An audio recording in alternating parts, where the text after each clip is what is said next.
పెద్దలు మనకి ఎప్పటికప్పుడు మార్గనిర్దేశకత్వం చేస్తున్నటువంటి సహసంఘటన మంత్రి జాతీయ స్థాయిలో పెద్దలు శివప్రకాష్ గారికి, అదేవిధంగా ఏదైతే మన సంస్థాగత ఎన్నికల ప్రక్రియ ఉన్నదో దాన్ని పరిశీలించి ఎప్పటికప్పుడు సమీక్షిస్తూ దశ నిర్దేశకత్వం చేస్తున్నటువంటి పెద్దలు సోదరులు లక్ష్మణ్ గారికి, అదేవిధంగా పెద్దలు పాక సత్యనారాయణ గారికి రాష్ట్రానికి సంబంధించి మన సంఘటనకు సంబంధించి సంస్థాగత పరమైనటువంటి ఎన్నికల ప్రక్రియ వారు సమీక్షిస్తున్నారు.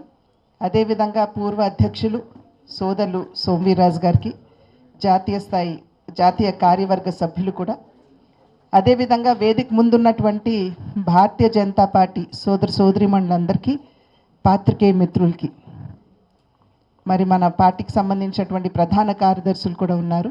ప్రతి ఒక్కరికి పేరు పేరున నా నమస్కారాలు ముందుగా నేను తెలియజేస్తున్నాను. ప్రధానంగా ఇవాళ మనందరికీ తెలుసు, ఒక చాలా ప్రధానమైనటువంటి కార్యక్రమంతో దేశవ్యాప్తంగా భారతీయ జనతా పార్టీ కార్యకర్తలు అందరూ నడుం బిగించి పనిచేస్తున్నటువంటి విషయం మనందరికీ తెలిసింది. అయితే ఇవాళ దేశంలో ఉన్నటువంటి ప్రతి భారతీయ జనతా పార్టీ కార్యకర్తని నేను హృదయపూర్వకంగా అభినందిస్తున్నాను. 2014వ సంవత్సరంలో సభ్యత్వ నమోదు కార్యక్రమం చేయమని చెప్పి మనని ఆదేశించినప్పుడు 6 నెలల సమయం మన ముందు ఉండింది.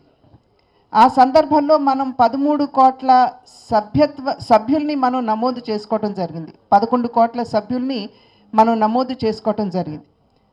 ఆ తర్వాత తిరిగి 2019వ సంవత్సరంలో మధ్యంతరంగా మనం మళ్ళీ తిరిగి సభ్యత్వ నమోదు కార్యక్రమం నిర్వహించుకున్నప్పుడు అదనంగా ఇంకొక 8 కోట్ల మంది మనం సభ్యులుగా దేశవ్యాప్తంగా చేర్చుకోవటం జరిగింది. అయితే ఈసారి 2024వ సంవత్సరంలో మనకు అంతటి గడువు సమయం ఇవ్వలేదు కేంద్ర నాయకత్వం.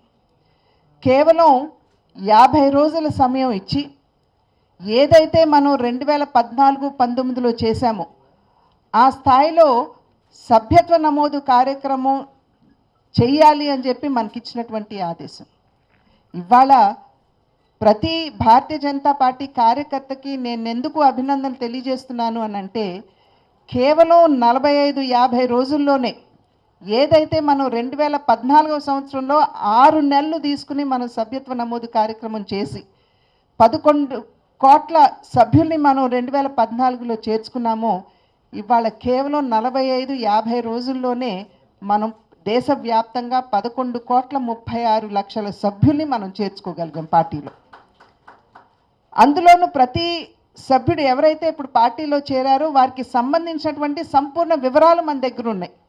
2014లో మనం చేసుకున్నప్పుడు అంత సంపూర్ణంగా వివరాలు మన దగ్గర లేకపోయినప్పటికీ ఈరోజు మనం చేసుకున్నటువంటి సభ్యత్వ నమోదు కార్యక్రమం చాలా పకడ్బందీగా మనం నిర్వహించుకున్నటువంటి సందర్భంలో వారి వివరాలు సైతం మన దగ్గర ఉన్నటువంటి విషయాన్ని మనం ఇక్కడ గమనించాలి. కనుకనే ఆంధ్ర రాష్ట్రంలో ఉన్నటువంటి భారతీయ జనతా పార్టీ కార్యకర్తలు 3 బలమైనటువంటి పార్టీలు రాష్ట్రంలో ఉన్నా భారతీయ జనతా పార్టీ కార్యకర్తలు ఆంధ్ర రాష్ట్రంలో 25 లక్షల సభ్యుల్ని చేర్చారు అని అంటే ఇది చిన్న పని కాదు. వారందరికీ కూడా నేను శిరస్సు వంచి ఇవాళ నమస్కరిస్తున్నాను. కింద ఉన్నటువంటి కార్యకర్త ఆ విధంగా నడుం బిగించి అంకిత భావంతో పనిచేసినటువంటి సందర్భంలోనే ఇవాళ మనం అంత పెద్ద ఎత్తున సభ్యుల్ని చేర్చుకోగలిగాము. ఇవాళ సభ్యత్వ నమోదు కార్యక్రమం అయిపోయింది. ఇంకొక అడుగు ముందుకు వేసి మనం సంస్థాగత పరమైనటువంటి ఎన్నికల మీద దృష్టి పెట్టేటువంటి సమయం ఆసన్నమైంది. కనుకనే మనం అందరం కూడా ఇవాళ ఇక్కడ సమావేశమయ్యాము. ఏ విధంగా పార్టీని బలోపేతం చేసుకోవాలి సంస్థాగత పరంగా అనేటువంటి విషయాల్ని చర్చించుకోవడానికి, ఈ ఎన్నికల ప్రక్రియ ఏదైతే ఉందో దాన్ని ఏ విధంగా మనం పారదర్శకంగా సమర్థవంతంగా నిర్వహించుకోవాలో దాని మీద దృష్టి పెట్టడానికి మనం ఈరోజు ఇక్కడ సమావేశం అవటం అనేది జరిగినటువంటి విషయం.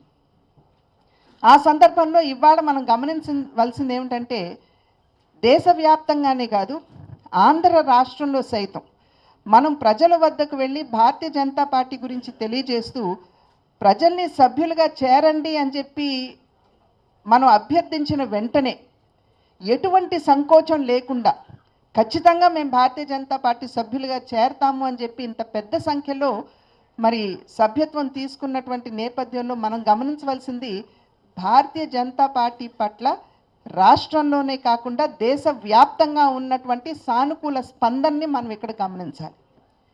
ఏ విధంగా గడిచిన 10 సంవత్సరాల కాలంగా దేశానికి ఒక సమర్థవంతమైనటువంటి పరిపాలన ఇచ్చిందో, సుపరిపాలన అందించినటువంటి సందర్భంలో ఎటువంటి అవినీతికి తావు లేకుండా దేశాన్ని ముందుకు తీసుకెళ్ళినటువంటి నేపథ్యంలో దేశవ్యాప్తంగా ప్రజలు ఇవాళ భారతీయ జనతా పార్టీని ఆశీర్వదించడానికి సన్నద్ధంగా ఉన్నారు అని చెప్పి తెలియజేయడానికి ఈ పెద్ద ఎత్తున జరిగినటువంటి సభ్యత్వ నమోదు కార్యక్రమే నిదర్శనం అని చెప్పి మనం అందరం కూడా ఇక్కడ గమనించాలి. గత ఎన్నికల్లో ఒకంత ఎద్దేవా చేశారు. 370 స్థానాలు అన్నారు, 244 కదా మీరు గెలిచారు అని చెప్పి చాలామంది, చాలా పార్టీలు, చాలామంది రాజకీయవేత్తలు మన ఎద్దేవా చేశారు.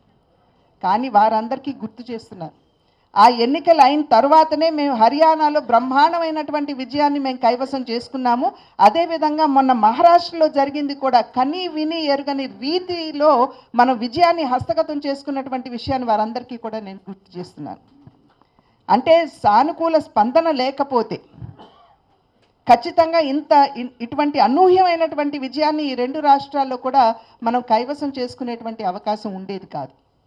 ప్రత్యేకించి మహారాష్ట్రలో చూసినా, అదేవిధంగా హర్యానాలో చూసినా భారతీయ జనతా పార్టీ ఓడిపోతుంది అనేటువంటి ఒక ప్రచారం జరిగినటువంటి విషయం మనందరికీ తెలుసు.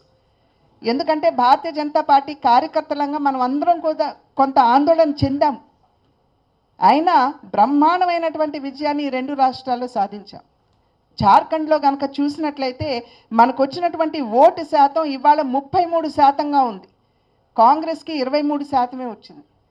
కనుక మనకి ఓటు శాతం పెరిగింది, అయితే అవి సీట్లోకి కన్వర్ట్ కాలేదు అనేటువంటి విషయం ఒకంత మనం సమీక్షించుకోవాల్సిందైనా కూడా మనకి ఓటు పెరిగినటువంటి విషయాన్ని మనం అందరం కూడా గమనించాలి. కనుక ప్రజలు ఇవాళ భారతీయ జనతా పార్టీని స్వాగతిస్తున్నారు. మనకున్నటువంటి నాయకత్వం, నరేంద్ర మోడీ గారి రూపంలో మన దగ్గర ఉన్నటువంటి నాయకత్వాన్ని దేశవ్యాప్తంగా ప్రజలందరూ కూడా సమర్థిస్తున్నారు. మన నాయకత్వంలో తపన ఉన్నది, మానవత్వం ఉన్నది. తపన ఏమిటంటే దేశ సేవకి అంకితం అవ్వాలి అనేటువంటి తపన. మన దేశాన్ని ఒక గురుతరమైనటువంటి స్థానానికి తీసుకుని వెళ్ళి విశ్వ గురువుగా నిలపాలి అనేటువంటి తపన. ఆర్థికంగా మన దేశాన్ని బలోపేతం చేసుకుంటూ 5వ స్థానం నుండి 3వ స్థానానికి తీసుకువెళ్ళాలి అనేటువంటి తపన. అదేవిధంగా మానవత్వం కోణం నుండి కనుక చూసుకున్నట్లయితే దేశంలో ఉన్నటువంటి పేదవాడికి ఏ రకంగా నేను సేవ చేయగలను. పదే పదే మోడీ గారు అనేక సందర్భాల్లో చెప్తారు, ఇతర రాజకీయ పార్టీలకి అధికారం అన్నది కేవలం అధికారం చెలాయించడానికైతే భారతీయ జనతా పార్టీకి అధికారం అనేది ఒక సేవా మాధ్యమం అని చెప్పి అనేక సందర్భాల్లో మోడీ గారు చెప్పినటువంటి విషయం. కనుకనే ఇవాళ ఈ అధికారం చేపట్టినటువంటి నేపథ్యంలో అధికారాన్ని చేపట్టాము అనేటువంటి అహంకారం కన్నా సేవకి అంకితమవుతూ దేశంలో ఉన్నటువంటి పేదవాడు, బడుగు బలహీన వర్గాల వారి సేవకి అంకితమవుతూ మన నాయకత్వం ముందుకు వెళ్తున్నటువంటి నేపథ్యం. దేశంలో ఉన్నటువంటి ఇళ్ళు లేనటువంటి పేదలకి ఇంతకుముందు 4 కోట్ల ఇళ్ళు కట్టిస్తే ఈసారి బడ్జెట్లో 3 కోట్ల ఇళ్ళు నిర్మాణం చేయాలి అనేటువంటి నిర్ణయం. అదేవిధంగా దేశంలో ఉన్నటువంటి 80 కోట్ల మంది పేదవారికి ఎవరైతే అన్నం లేక అలమటిస్తున్నారో వారందరికీ ఈ క్షణం వరకు కూడా ఉచితంగానే బియ్యం అందిస్తూ వారి ఆకలిని తీర్చేటువంటి ఒక తపన, ఒక మానవత్వ కోణం. అదేవిధంగా ఆత్మగౌరవాన్ని తాకట్టు పెట్టుకుని బహిర్భూమికి మహిళలు బయటకు వెళ్తున్నటువంటి సందర్భంలో వారికి మరుగుదొడ్ల నిర్మాణం కావచ్చు, అదేవిధంగా పేద మహిళలకి ఉచితంగా గ్యాస్ కనెక్షన్లు ఇవ్వడం కావచ్చు, వారి సాధికారతపై దృష్టి సారించేటువంటి ఒక మానవత్వ కోణం.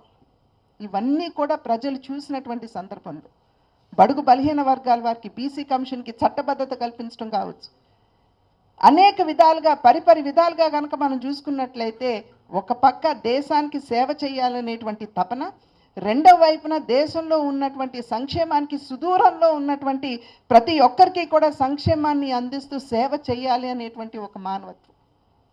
ఇవి రెండు వీటి యొక్క కలగలుపు ఇవాళ దేశంలో ప్రజలు చూస్తున్నటువంటి సందర్భంలోనే పెద్ద ఎత్తున భారతీయ జనతా పార్టీని ఆశీర్వదించడానికి ముందుకు వస్తున్నారు. అయితే ప్రతిపక్షానికి వేరే ఆయుధం లేదు, వారికి దొరికిన ఆయుధం ఒకటే. మహారాష్ట్రలో అంత అద్భుతమైనటువంటి విజయాన్ని సాధించినటువంటి సందర్భంలో ఈవీఎంని ట్యాంపరింగ్ చేశారు అనేటువంటి ఒక అభియోగం వేయడం తప్పించి మరి వారు జార్ఖండ్లో గెలిచినటువంటి సందర్భంలో అదే మాట జార్ఖండ్లో ఎందుకు అనటం లేదు? వారికి వేయవలసినటువంటి ప్రశ్న. అదేవిధంగా ఇవాళ అదానీ అంటూ మన మీదకి వస్తున్నటువంటి నేపథ్యం, ఇవాళ మీరు అమెరికాలో రాసినటువంటి ఉత్తరం ఏదైతే ఉందో మీరు ప్రతి ఒక్క అక్షరాన్ని జాగ్రత్తగా కనుక చదివినట్లయితే వారు 4 రాష్ట్రాలని అక్కడ ఉటంకించడం జరిగింది. 1 ఆంధ్ర, 2 తమిళనాడు, 3 ఒడిశా, 4 జమ్మూ కాశ్మీర్. ఇవాళ ఈ 4 రాష్ట్రాల్లో ఎవరు ఉన్నారు అధికారంలో అనేటువంటి విషయాన్ని మనం ఇక్కడ గమనించాలి. వారు నిన్న మొన్న జగన్మోహన్ రెడ్డి గారు ప్రెస్ కాన్ఫరెన్స్లో చెప్తారు, నా పేరు ఎక్కడా లేదు కదా అని చెప్పి వారు చెప్తారు. కానీ ఈ ఒప్పందం కుదిరినప్పుడు ఎవరు అధికారంలో ఉన్నారు? ఆంధ్ర రాష్ట్రంలో వైఎస్ఆర్సీపీ పార్టీ అధికారంలో ఉన్నది. ఇవాళ అదానీ లాంటి వ్యక్తి మన ఆంధ్ర రాష్ట్రానికి వచ్చి ఒప్పందం చేసుకుంటున్నారు అని అంటే అది రాష్ట్ర ముఖ్యమంత్రికి తెలియకుండా జరిగిపోతుందా?